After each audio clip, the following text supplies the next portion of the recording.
नमस्कार साथियों, आप देख रहे हैं एनसीआर न्यूज मीडिया खबरपुर। मैं आज आया हूं गौतमबुद्ध जिले के दादरी में। यहां पर एक श्रीमद् भागवत कथा अग्रसेन इंटर कॉलेज में चल रही थी, जो 27 तारीख तक प्रोग्राम चल रहा है। वो काफ़ी संख्या में लोग वहां आ रहे हैं और हमारे ये बहन बेटी जो दादरी की है, इन्होंने कलश यात्रा में शाम के टाइम वहाँ गई। वहाँ से सैपाली से अग्रसेन इंटर कॉलेज तक ये सब महिलाएं गईं। व्यवस्था का मामला पितरा पितरा हो गया, लेडीज कांस्टेबल की कमी पड़ गई। वहाँ से आते हुए वहाँ भी बहुत चेन चुनी है। अभी मैं 3 वीडियो डाल चुका हूँ। अब एक कुसुम जी हैं जो दादरी में रहती हैं, इनसे भी बातचीत करते हैं कि इनके साथ क्या हुआ। ये भी बता रही हैं कि मेरी चैन अग्रसेन इंटर कॉलेज में थी। वहाँ पर जब मैंने देखा जब प्रसाद वितरण हो रहा था, तो उसके बाद मेरे पास फिर चैन नहीं थी। तो ये बताएंगे पूरा मामला। जी बताएं।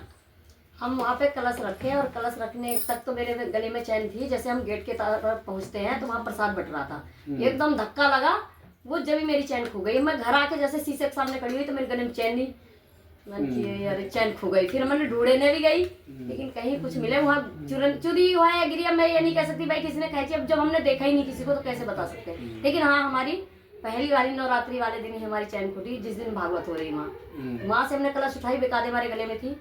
वहाँ हमने कलश रखी तब भी थी, क्योंकि हमने फोटो वीडियो देखा था, हमारे गले में थी। बस वहीं हुई है जब वो प्रसाद बट रहा था। बहुत भयंकर भीड़ थी। व्यवस्था कितनी भीड़ थी वहाँ? अरे बहुत भीड़ थी। कितने हजार व्यक्ति और महिलाएं होंगी? 1000 की तो मैं ऐसा अंदाजा नहीं। 2, 4, 5 हजार 5000 से ज्यादा थी भाई। 5000 6000 तो पर्ची कटी है। नहीं 5000 से तो ज्यादा थी, कम से कम 20-25 हजार जनता थी वहाँ। और बहुत ज्यादा भयंकर भीड़ थी। उसकी व्यवस्था ये गड़बड़ हो गई कि जो पर्ची से कलश देना था वो कुछ नहीं था वहाँ। पर्ची वर्ची नहीं लिया, पर्ची सब फेल हो गई, कुछ नहीं वहाँ। पर्ची हम लोगों को पर्ची कटी थी, लेकिन पर्ची का कोई व्यवस्था ही नहीं थी वहाँ। ये रेल के आगे पर्ची फेल। हाँ फेल, तो वहाँ पर्ची फेल थी रेल के आगे। बस वहाँ से हम लोगों ने निकले। तो अब क्या चाहती हैं आप अपने चैन के लिए? जो माननीय योगी आदित्यनाथ जी जो मुख्यमंत्री हैं, प्रदेश के राजा हैं, और पीएम साहब भी आ रहे हैं 28 तारीख में जेवर एयरपोर्ट में। अच्छा। और शासन प्रशासन से आप क्या चाहती हैं अपने चैन के माध्यम में? मैं तो यही चाहती हूँ कि अगर कोई जिसको मिली हो, अगर वो पहुँचाना चाहे तो अग्रसेन में अभी भी आके अनाउंसमेंट करवा दे कि भाई हमारी चैन मिली है, दे जाए तो हम ले लेते हैं। अब आपको इस युग में लग रहा है कि इतना ईमानदार आदमी भी है कि जो आपको घर पर चैन पहुंचा जाएगा? नहीं, मुझे तो नहीं लग रहा, लेकिन आप बोल रहे हो तो हमने भाई कोई दे जाएगा, मिल गई है कोई ईमानदार। बहुत ऐसी बात नहीं है कि दुनिया में ईमानदार भी लोग हैं। हम जैसे कुछ ईमानदार संख्या तो कमी है ईमानदारों की। 100% में कहीं 10%, 5% बस। उनके हाथ चैन आएगी जब तो तुम्हें लौटाएंगे।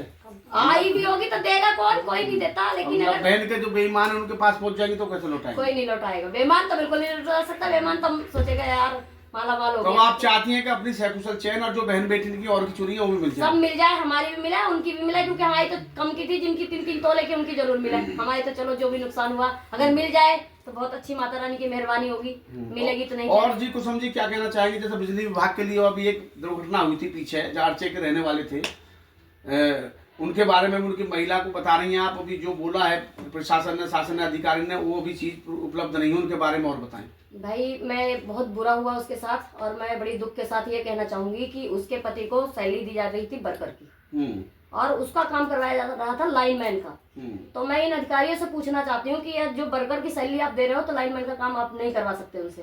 और हम अपने प्रशासन से भी ये चीज कहेंगे कि इसके लिए भाई कार्रवाई करो आप। और जब डेड बॉडी उसकी मोहन स्वरूप पे पड़ी थी ना, छोड़ के भग गए थे, उन अधिकारियों को वहाँ पे खड़ा होना चाहिए, मौजूद रहना चाहिए। जितने भी ये चमचे हैं वो भी होने चाहिए थे। ना तो एक चमचा था ना एक अधिकारी था वहाँ। उसकी डेड बॉडी कम से कम 8, साढ़े 8 बजे से लेके 1:30 बजे तक पड़ी रही। और उसी इंसान के मतलब फैमिली वालों का FIR हो रहा था वहाँ पे।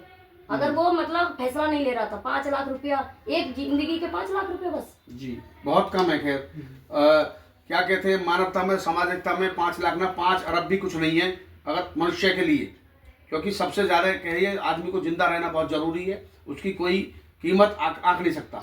दूसरी बात, वो उसको बोल रहे हैं कि हमने, कोई कह रहा है कि 50 लाख मिल गया, कोई कह रहा है उसके बच्चे बहुत बड़ी स्कूल में पढ़ेंगे, कोई कह रहा है कि मतलब उसके बच्चों को जब ये कर दें कि भाई अच्छे स्कूल में पढ़ा दें, अरे 50 लाख रुपए लिख के दे दें कि हमने दे दिया 50 लाख, 5 लाख रुपए तो इन्होंने वहाँ पे दी ही नहीं है। 2 लाख रुपए अब ले लो, 3 लाख बाद में ले लेना। आप बता रही है गीता पंडित जो चेयरमैन है, उन्होंने वादा किया था कि 2 लाख आप ये लेना और 3 लाख मेरे घर से लेना। ये आपके सामने क्या था? ये मेरे सामने कहा था कि 3 लाख, 2 लाख अब ले लो, 3 लाख मेरे घर से ले लेना। कल को अगर नहीं देंगे ये लोग तो अब ये मिला या नहीं मिला ये तो उससे संपर्क करूंगी जब तो पता इसमें चलेगा। आप उनसे फोन करती हैं और अपनी मैनेजमेंट जैसे जो अरे भी मैं- है महिलाओं को लेकर उनके आवास पे एक बार जाएं और फिर वहां से यूं के चलो जी गीता पंडित के यहाँ हम चल रहे हैं। नहीं पहले पता तो कर लूं कि दिया कि नहीं दिया। लोगों की बातें सुनने को आ रही है, बिजली घर से लोग बोल रहे हैं कि 50 लाख रुपए मिला है, कुछ लोगों के हमें पता चल रहा है कि 50 लाख रुपए दिया हाँ, है। तो उनको आपको कंसल्ट करके बात करनी चाहिए कि भाई कुछ हो रहा और है। नंबर अभी वो स्थिति थोड़ा भाई जल्दी का मामला था, इसलिए मैं थोड़ा हो जाए मैं बात करूंगी इसकी तो घरवाली उनका से। नंबर हमें भी प्रोवाइड कराएं। बिल्कुल हम भी बिल्कुल बात आपको करेंगे। करवाएंगे,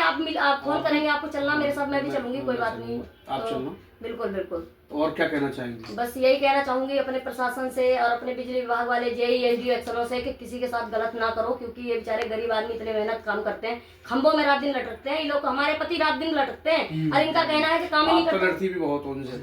मैं उनसे कभी बदतमीजी नहीं करती। एक बात बताइए आप, अगर आपको कोई गलत बोलेगा तो कब तक आप बर्दाश्त करो? मैं पूरे 2021 से आज तक इनको जवाब देना नहीं जरूरी। कभी सैलरी काटते हैं, कभी कुछ करते हैं, मतलब करते ही रहते हैं ये लोग कुछ ना कुछ। क्योंकि बहुत सीधे हैं मेरे पति, आप भी जानते हो कितने सीधे पति है हमारे, बताओ बहुत आप। बढ़िया। आप जानते हो उनको? रामलाल भाई मैं 3 साल से जानता हूँ, बहुत अच्छा आदमी। कैसे हैं वो? जैसे आदमी को बोलती है यहाँ खड़ा तो वहीं लगाएंगे तार, वो ऐसे आदमी। तो फिर उनके लिए अगर गलत हो रहा तो फिर आवाज नहीं उठाना चाहिए? बिल्कुल। आप बताओ। चलो वो नहीं बोल सकते अपने लिए, तो उनके लिए कोई ना कोई तो बोलेगा ही। बस इसीलिए वो लोग चिढ़ते हैं और कुछ नहीं। हमारी उनसे कोई पर्सनल दुश्मनी नहीं है। और कुछ कहना चाहेंगे? कहना चाहेंगे लेकिन अभी फिलहाल के लिए इतने कहेंगे। पहले हम सारी चीजें पता कर लें, फिर उसके आपको बाद फिर दूसरा इंटरव्यू देंगे। बिल्कुल बिल्कुल बिल्कुल। हाँ तो सभी को राधे राधे, जय श्री श्याम हमारी तरफ से। और आप लोग ऐसे बने रहिए। एनसीआर न्यूज़ को धन्यवाद दें। एनसीआर न्यूज को धन्यवाद, बहुत बहुत धन्यवाद, थैंक यू। तो ये हमारी गौतमपुरी में रहती हैं कुसुम जी, इनके पति जो लाइनमैन हैं भैया हमारे अभी बहुत सोशल वर्कर हैं, बहुत अच्छा काम करते हैं, खतरे का काम है। इन्हीं के साथ ही एक जारचे के रहने वाले थे रवि गौतम, उनके साथ अभी महीना भर हुआ है, 22 तारीख को दर्द घटना हुई है। उनके लिए जो आश्वासन दिया गया है अधिकारियों की तरफ से, हाइडल की तरफ से, कि एक बच्चे को सरकारी नौकरी और 50 लाख रुपया अभी उन्हें प्राप्त नहीं हो पाया है। कुछ ही थोड़ी बहुत 1-2 लाख रुपया उन्हें तत्काल में मिल चुके हैं, जो सभी ये पहुंच गए थे, अन्यथा अभी कुछ नहीं है। और उनसे जानकारी लेंगे, बताएंगे। और मैं ज़्यादा से ज़्यादा से शेयर करना चाहता हूँ इस वीडियो को, कहना चाहता हूँ कि कुसुम जी की तो मिलनी चाहिए, पर्सनल सभी की जो चैन कटी है वो सबकी मिलनी चाहिए। बिल्कुल बिल्कुल। जो भी दादरी के हैं या कहीं से बाहर से आए हैं, ये जो प्रोग्राम हो रहा है ये आस्था के प्रतीक में भी ऐसे लोग आ रहे हैं जो नकारात्मक, सकारात्मक लोगों की जरूरत है, नकारात्मक की जरूरत नहीं है। उनसे मैं कहना चाहूंगी कि पूजा पाठ में ना हो, अगर चोरी करना है तो पूजा पाठ में मत पहुंचो। चोरी करने के लिए भगवान मंदिर नहीं बनी है कि मंदिरों में जाके चोरी कर रहे हो तो फिर जाए क्यों रहे हो? क्या जरूरत है मंदिर माथा टेकने के? बताओ। चोरी करने के लिए मंदिर मस्जिद नहीं बना है। मंदिर मस्जिद बनाए, दान करो, पूजा पाठ करो, लेकिन वहाँ पे तो चोरी इतने थे कि बताओ कि हमारी तो चलो ठीक है, बहुत लोगों की कटी, तब क्या कह सकते हैं? ये प्रवक्ता टाइप की लेडीज है, बहुत अच्छी बातचीत करती हैं।